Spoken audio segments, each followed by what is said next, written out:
The impact of the Depression was far-reaching. First of all, on poverty and diet. When you were on the dole, you would get on average about £1.46. £1.46 a week. Sorry. On the dole. Now, if you imagine, I think we mentioned in the previous tutorial, it would be about £3, the average wage in Britain in the mid 1930s. So it was about half of that.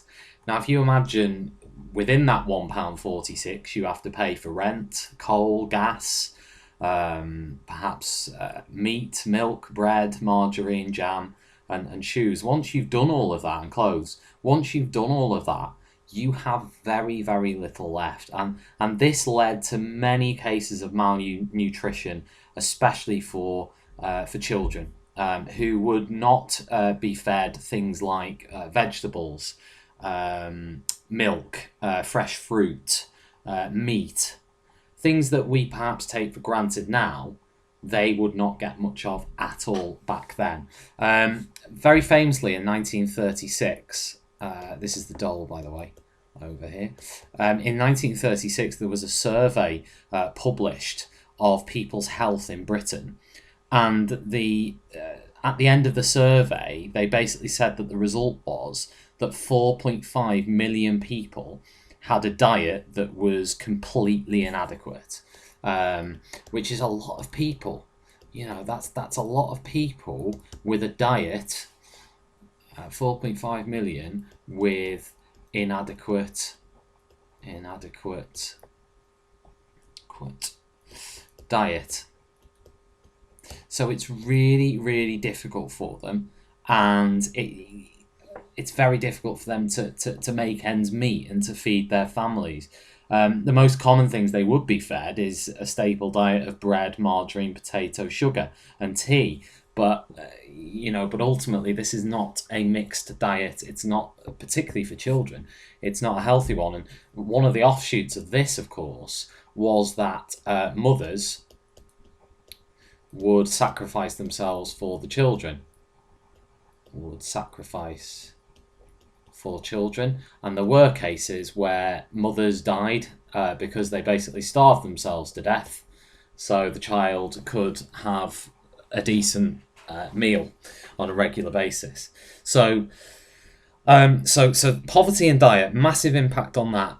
Also, big impact on women as well. Many women lost their jobs first due to the Depression, due to, I suppose, sexism. You'd really have to class it as now, but many women lost their jobs first. Massive unemployment for women. A lot of them, by the end of the 1930s, ended up going into the domestic service, which is like working in the homes of the rich.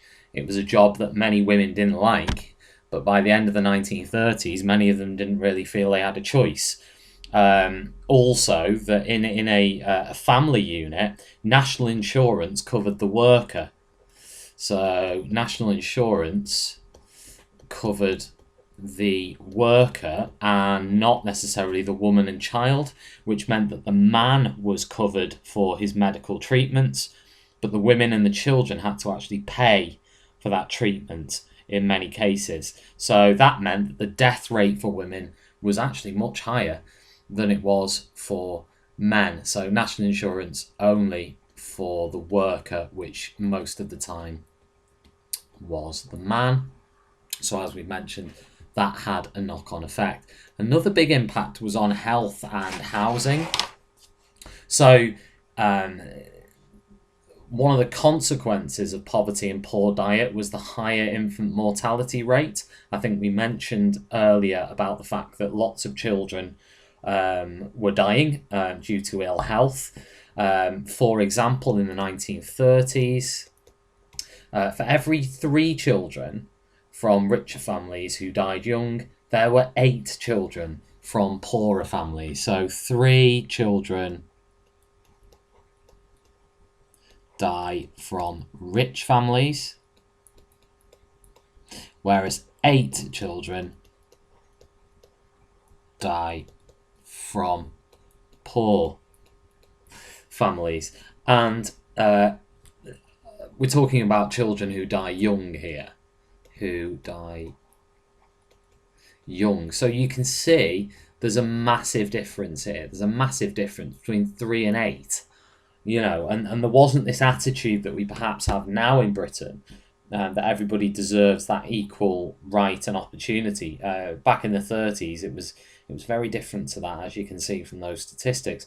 Housing, very, very similar. 12%, this is 1935 now, 12% of the people of Britain lived at least two to a room. 12% two to a room. Many people lived in vastly overcrowded homes. London, it was very common for a family to share a room in a flat, and it might be that a big housing block might have 10 families living in it in London, but I suppose London would be your worst example of the lot due to the fact it's overcrowded anyway. Psychological effects, there were many, but the big one would be guilt. Men would feel very guilty about the fact that they're supposed to be the breadwinner. That was the overriding feeling, I think, during that time. And they lost all their self-respect and confidence and self-esteem. It almost got harder to get a job the longer the time went on. Now, it would be up to you, really, which one of these you think is most significant or the biggest impact from the Depression, or all four of them have their own merits in terms of how the knock-on effects and the impact on the social fabric of the country. But it would be up to you, really, to decide which one you think was most significant.